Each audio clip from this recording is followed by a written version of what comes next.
So I hope so. You have attended the orientation session already. So today is your first math class for GRE. Before start the session, I would like to introduce myself. And as I told you, my name is Srinivasan, and I am a faculty here, Princeton Review since the year 2014. I'm certified faculty for GRE, GMAT, SAD products as well as a quant trainer. So that's it about me. And so this one, to get a great score, actually, you have to engage in progress of practice again. Okay, because this test is all about by using a practice, you have to adapt with the techniques you need to apply on the test. That's it. This is how you can crack the GRE. Okay. And also you have to apply the techniques what you learned in the class. You should not just again approach the question the same way what usually you do. You should not do that. Okay. You have to learn a new techniques and you have to apply the new techniques on your questions. Say for example, first one, I would like to start with the global techniques. Global technique number 1. It is there in your manual, page number 2. Page number 2 in your GRE manual.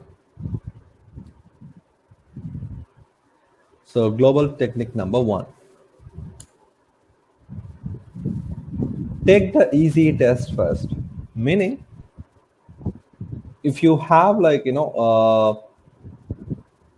you have a 20 question section in GRE, you can skip and you can navigate any question at any time, which means you can skip and you can move to the next one. You can come back later and you can work the question. That's the idea of skip and move to the next one actually. Okay. So this is your first good habit. You should not stuck on any question. You should have a habit to skip and move. Say for example, I'm going to give it 20 seconds for you, and I just asked you to answer these 4 questions.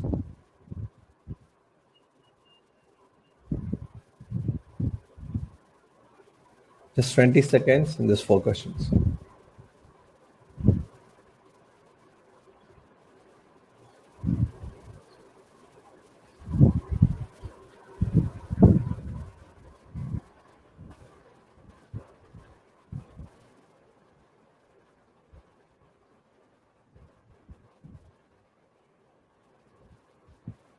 Okay, Reshmi and Mamta, how many questions you could have do?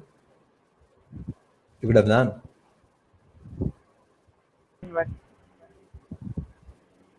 I'm sorry? Hello? Yeah, Mamta, I can hear you now. Out of 4, how many questions you have answered in the question in a 1 minute time? Sorry, in a 20 seconds time. Yeah, 3. You skipped the question number 2, right? Reshmi, I think you did the same. Yes, correct. It's actually easy to answer these 3 questions only, except 2, right?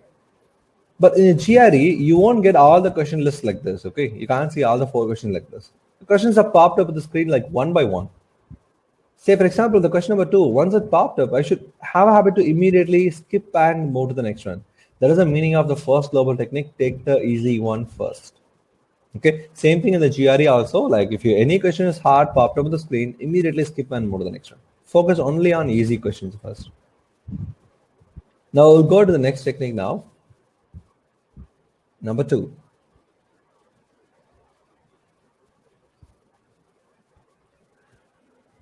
Math scratch paper. Scratch paper is the second global technique. GRE allows you use a scratch paper. So by using scratch paper effectively,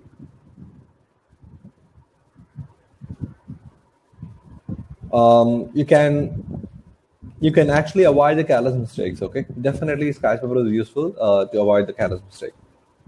Okay, so say for example, it just shows some sample scratch paper work for math. You can see that they will write the question number and they will write everything there, and they draw a line here. You can see that between the question numbers. Why? Because if we have a time in the later, we can come back and revise our works. And also notice one more thing, like The left hand side is reserved for the set up the scratch papers, and the right hand side work for the scratch paper. Some scratch work actually, like doing calculations, something like that. And it is always better to have a habit to eliminate the wrong ones and circle the right ones. Circle the right one. Don't put the tick mark. Okay, it's better to circle the right one because you have to get a unique identification from the wrong and right. And similarly, this scratch paper is not only for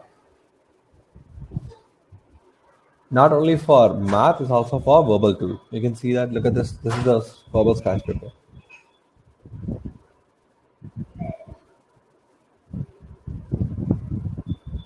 Okay, so that's all about the global technique number 2, scratch paper.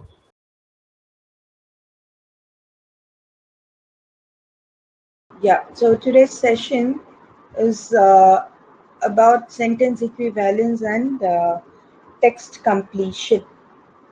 If you could remember from the orientation, there are two types of, the verbal section tests you on two areas, right? One is your comprehension, the reading skills, and the other one is your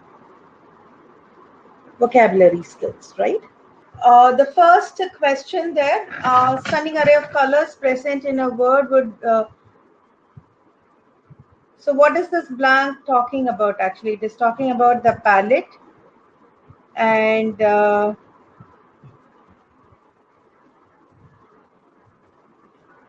this one is talking about the palette, right? And what insight do we have about the palette? Only a small fraction of these colors are actually available. Okay, so any transition, but.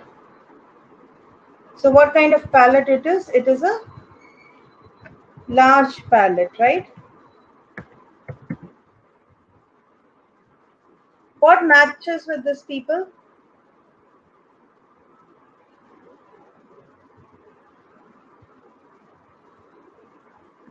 Infinite and inexhaustible. Very good. Good job. Now coming to the second one. So who or what are we talking about here? We are talking about James Burke Associates. And what insight do we have about them? They were among the many who trusted his financial savvy and test. So what kind of associates are we looking for?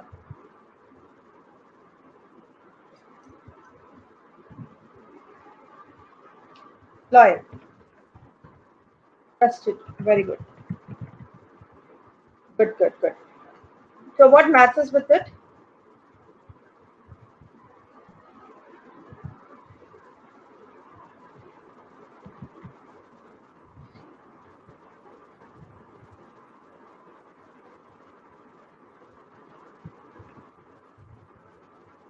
Mm, yeah, unwavering is correct.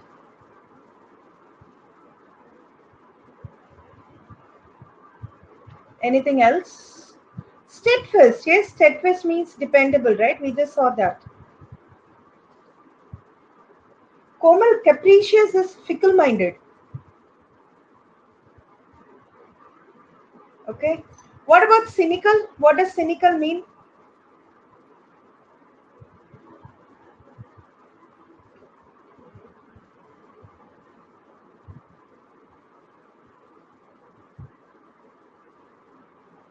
Yeah, doubtful or distrusting, right?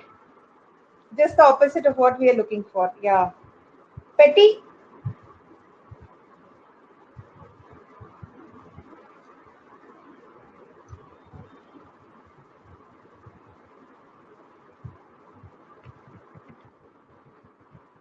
So capricious, fickle-minded. Capricious, how can I remember it?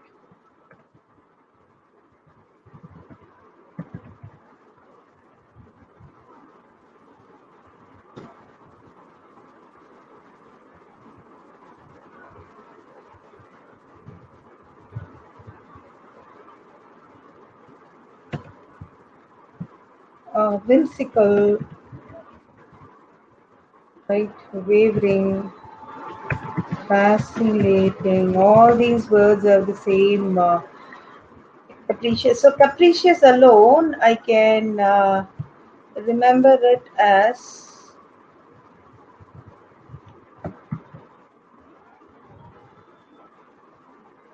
chameleon. What does a chameleon do? It keeps on changing colors, right? So I can remember capricious to be capricious also keeps changing, right? So you can remember capricious as something like chameleon. Okay.